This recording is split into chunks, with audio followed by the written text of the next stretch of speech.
म्हणायचं? अगं आई, काय झालं शैलजा ओरडायला? अगं हे चहाचं भांड ठेवून गेले तसंच. कर्म माझं. नाही मी नाही केलं. बाबा पूर्ण भांड जळालंय. एवढं पण नाही. गॅस कसा बंद केला नाही तुम्ही? परवा यांनी हद्दच केली शैलजा. घराला बिन कुलूप लावता तसेच निघून गेले होते ग हे. नमस्कार, मी स्मिता साठी दीक्षित. मनातल्या गोष्टी या माझ्या यूट्यूब चॅनलमध्ये आपलं खूप खूप मनापासून स्वागत. आपल्या लक्षात आलंच असेल की आजचा माझ्या व्हिडिओचा विषय हा अतिशय वेगळा आणि अत्यंत महत्त्वाचा असा आहे. डिमेन्शिया, स्मृतिभ्रंश. आजकाल ज्येष्ठांमध्ये या आजाराचं प्रमाण वाढत आहे आणि म्हणूनच rotary club of smart city Kolhapur आणि ऋणानुबंध चॅरिटेबल ट्रस्ट कोल्हापूर यांच्या संयुक्त विद्यमाने एक कार्यशाळा आयोजित केलेली होती. जुगाड फाउंडेशन प्रस्तुत सतर्क वार्धक्य. जुगाड फाउंडेशनच्या संस्थापिका डॉक्टर कल्याणी कुलकर्णी आणि त्यांची टीम यांनी ही कार्यशाळा घेतलेली होती. हा आजार का होतो, कसा होतो, तो कसा वाढत जातो याची सगळी माहिती कल्याणी मॅडमनी सांगितली आणि रोलप्लेच्या माध्यमातून अनेक संकल्पना समजावून सांगितल्या.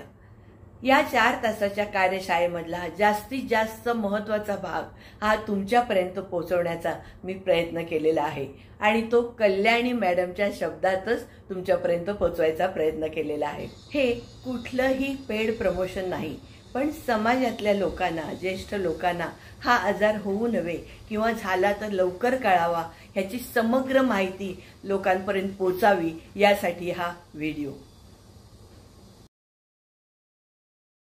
पहिल्यांदा नमस्कार आणि गुड आफ्टरनून. त्यामुळे आपल्या सर्वांचं स्वागत आहे. याचं कामाचा उद्देश एकच आहे की social awareness of mental health, त्याच्यामध्ये सोशल अवेअरनेस ऑफ नाव डिमेन्शिया. जर तुमच्यातलं डिमेन्शिया आता ऐकताय, समजून घेताय, तर तुम्ही लोक मिनिमम 5 लोकांना तरी सांगणार की डिमेन्शिया म्हणजे काय किंवा कसं ओळखायचं आहे डिमेन्शिया, त्याचे स्टेजेस कसे असते, किंवा टेक्निकल माहितीपेक्षा कॉमन पीपलला जी माहिती लागते डिमेन्शियाबद्दल त्याचा अवेअरनेस तुम्ही स्प्रेड करत राहिलात तर मी ऋणानुबंध ट्रस्टला अत्यंत मनापासून आभारी आहे. मेंदू जो आहे 2 भागांमध्ये आहे, तुम्हाला दिसतोच आहे. हे मी काढले तर सेपरेशन दिसेल. सगळ्यात महत्त्वाची गोष्ट, so we are animals, domestically trained animals. फार वेगळं काही नाही आहे. माझ्या घरातलं बुबू आणि मी सारखेच आहे, फक्त बदल आहे तो एवढा पुढचा. तर त्यामुळे प्राण्यांमध्ये जे काही भावना आणि हे असतात, कामक्रोध मदमत्सर आपण जे म्हणतो, जे लिंबिक सिस्टम म्हणून असतं, 2 ब्रेनना जोडणाऱ्या गोष्टी, ते त्यांच्यात आणि आपल्यात सारखंच आहे. तुम्ही पेपरमध्ये घटना बघता त्या सगळ्या लिंबिक सिस्टम मधून आलेल्या घटना आहेत. तर ही जी लिंबिक सिस्टम आहे ही बेसिकली लक्षात ठेवायची आणि त्याच्या पुढे मग आपलं काम सुरू होतं जे होतं ते. मेंदूचे 2 भाग आहेत. हा छोटा मेंदू आणि हा मोठा मेंदू. छोटा मेंदू कशामध्ये काम करतो तर तो खूप सिंपल काम आहे त्याचं. हार्ट मेंटेन करणे, रेस्पिरेटरी मेंटेन करणे, बॅलन्स मेंटेन करणे, अगदी साध्या भाषेमध्ये झालं तर. इथे बुद्धीचं काय काम नाहीये बरं का. त्यामुळे मग हा राहिला इथे खाली.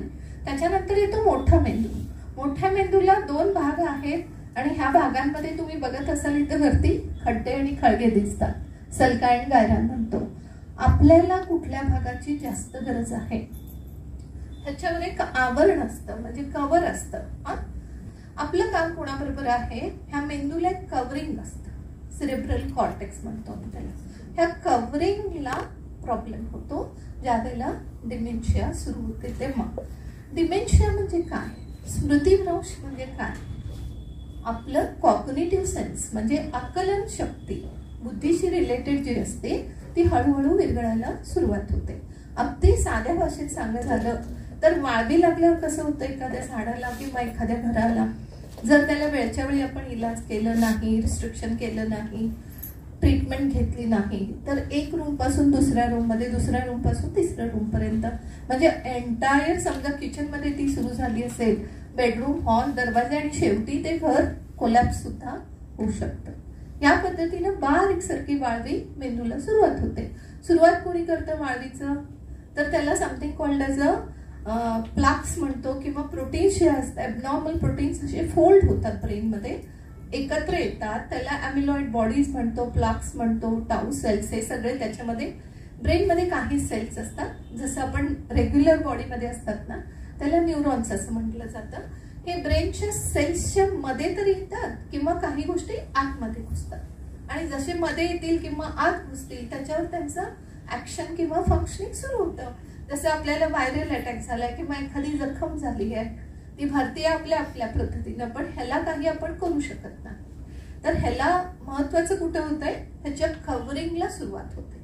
आणि ज्यावेळेला सेरेब्रल कॉर्टेक्सच्या वरती कॉर्टिकल असेल, म्हणजे वरच्या बाजूला ह्याचं इन्फेक्शन झालं, तर 2 मेजर आजार, डिमेन्शिया, स्मृतिभ्रंश, हा टोटली रिलेटेड टू कॉग्निशन, आकलन शक्ती, बुद्धी, मेमरी आणि लँग्वेज, स्पीच जे म्हणतो आपण, ते सगळे स्टेप बाय स्टेप हॅम्पर होत जायला लागतात. तर ह्याला जे वरच्या बाजूला लागलं की आपण साध्या भाषेमध्ये सगळ्यांना माहिती असलेला आजार आहे अल्झायमर्स डिसीज. अल्झायमर नावाच्या माणसाने शोधून काढलं म्हणून त्याचं नाव अल्झायमर ठेवलं. आणि समजा ह्या वस्त्राच्या आतल्या बाजूला ह्याला कारण असतं वरच्या कारण, आणि आतल्या मेंदूमधल्या काही प्रॉब्लेम्समुळे जर सुरुवात झाली तर त्याला आपण सिंपल मध्ये म्हणतो पार्किन्सन्स किंवा हंटिंग्टन्स, असे वेगवेगळे नामं आहेत. पार्किन्सन्स आणि अल्झायमर 2 जरी लक्षात ठेवला तरी सुद्धा खूप झालं. डिमेन्शिया ही अम्ब्रेला टर्म आहे, म्हणजे छत्रीसारखी. त्याच्या खाली 4-5 आजार आहेत. फ्रंटोटेम्पोरल म्हणतो, लिव्ही बॉडी डिमेन्शिया म्हणतो. या पद्धतीनं 4-5 आजार एकत्र आलं की त्याला डिमेन्शिया असं नाव देतं. तसं मेंदूला जर हा आजार झाला तर होऊ काय शकतं, सगळ्यात महत्वाचं, आणि का होतं. युजली होतो तो मेजॉरिटी गोष्टींमुळं, तिथे काहीतरी ॲबनॉर्मल सेलची ऍक्टिव्हिटी सुरू होते, मेजर ऍक्सिडेंट्स पडल्यामुळे होते, किंवा ट्युमर्स काही ग्रोथ होतात त्याच्यामुळे होते, त्यांचं इन्फेक्शन, आणि आपण काय म्हणतो होणारे हल्ली सिनियर सिटीजन मध्ये खूप ऑब्झर्वला येतं, सोडियम पोटॅशियम इम्बॅलन्स होतो आणि त्याच्यामध्ये टेम्पररी डिमेन्शिया सुरू होतो. जसं वॅस्क्युलर डिमेन्शिया म्हणतो की पडल्यानंतर तेवढं ब्लिडिंग झालं तेवढ्या दिवसासाठी अमनेशिया, म्हणजे लक्षात राहत नाही आणि परत रिकव्हरी होते. पण गंमत अशी आहे ह्या डिमेन्शियाची, हे सगळं करताना आपल्याला 4-5 गोष्टी खूप लक्षात ठेवाव्या लागतात. त्या मी तुम्हाला दाखवते. हे बघा, ब्रेनच्या आतल्या बाजूला काय, बाकीच्या सगळ्या गोष्टी जसं मगाशी मी दाखवले, हा लिम्बिक सिस्टम आहे. इथे जो आहे तो आपला जनावरांचा मेंदू आहे. पुढे जो आहे तो प्रगत मेंदू किंवा जैविक मेंदू असं म्हटलं जातं.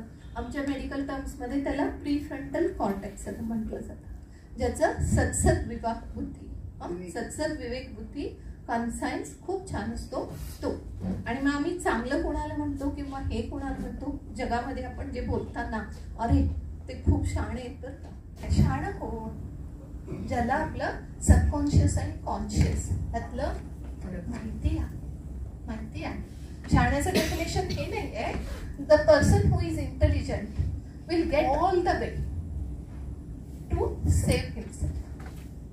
लक्षात येतं, किती ऑड सिच्युएशन मध्ये स्वतःला प्रायोरिटी देऊन स्वतःला वाचवतो तो शहाणा. आणि हे आपण करू का,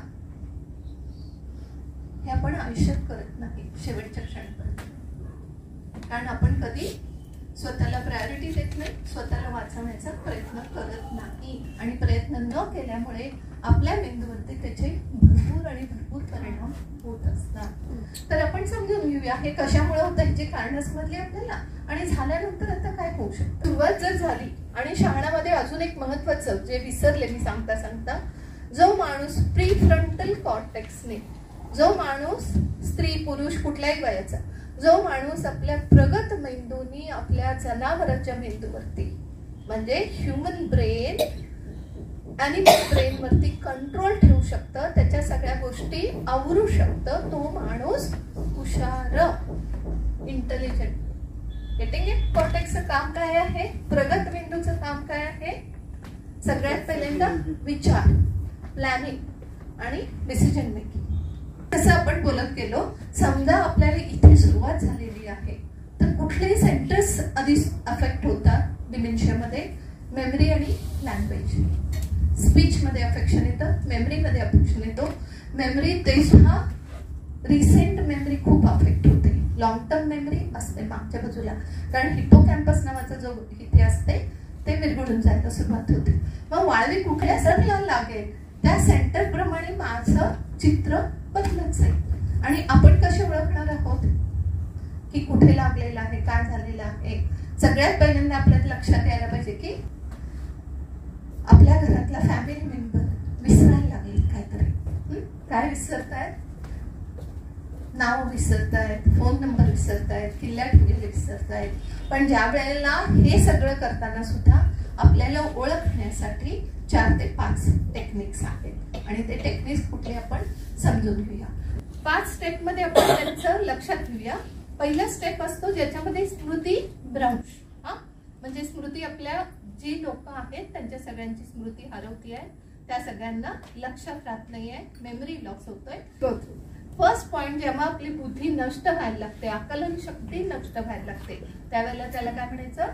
आपलं स्मृती भ्रंश होणे किंवा स्मृती हरवणे. तुम्ही कोणालाही ओळखू शकता, तुमच्या घरातल्या लोकांना, गल्लीतल्या लोकांना, येता जाता म्हणणाऱ्यांना. 1-2 वेळेला झालं. What is the difference between normal person and the person who is going for dementia? की नॉर्मल माणसाने एखादी गोष्ट विसरली की त्याला जोर दिल्यानंतर आठवतं परत, 1-2 दिवसांनी आठवेल. पण ह्या लोकांना ऍब्सोल्युटली आठवत नाही की काय आपण विसरतो. मेमरी लॉस सुरुवातीला होऊन गेली. सो पहिल्यांदा आपण काय म्हणू? स्मृतीचं हरण झालं, म्हणजे निघून गेली, स्मृती राहिली नाही. दुसरं, ए मधले येतात अमनेशिया, अटिपिकल डिप्रेशन असं दुसऱ्याचं नाव आहे. अटिपिकल डिप्रेशन मध्ये काय होतं की उदासीनता, खूप नैराश्य, हे सगळं